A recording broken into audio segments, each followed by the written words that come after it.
বাবা শুনলি, পূর্ণিমাদি তো বলে বেড়াচ্ছে জামাই ষষ্ঠীতে নাকি জামাইকে নতুন বাড়ি গিফট করেছে। এই তুমি চুপ করো তো, ওর নিজের মাথার উপর ছাদ আছে, ও বাড়ি গিফট করবে?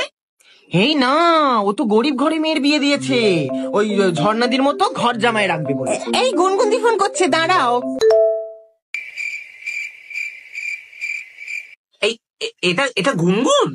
ও মা, কি সুন্দর লাগছে। এই গুনগুন বাবা, তুই এরম নতুন বউ সেজে বসে আছিস কেন? তোর মেয়ের তেরাম সাজার কথা। নতুন বিয়ে হয়েছে তাই নতুন বউ সেজেছি। আচ্ছা ঠিক আছে, বাদ দাও। তা বলো গুনগুন্দি, জামাইকে কি কি খাওয়ালে? একটু নিমন্ত্রণ তো করতে পারো। আমি তো বাড়িতে নেই সুহাদার মা, আমি তো পালিয়েছি। হ্যাঁ, অবশ্য রোজই কারো না কারোর সাথে তুই পালাচ্ছিস। আবার নতুন কারোর সাথে পালালে? জামাই ষষ্ঠীর দিনে অন্তত এটা নাই করতে পারতে। তাই এই গুনগুন বাবা, জামাই কি ভাববে? জামাই আবার কি ভাববে? আমি তো জামাইয়ের সাথেই পালিয়েছি। হ্যাঁ,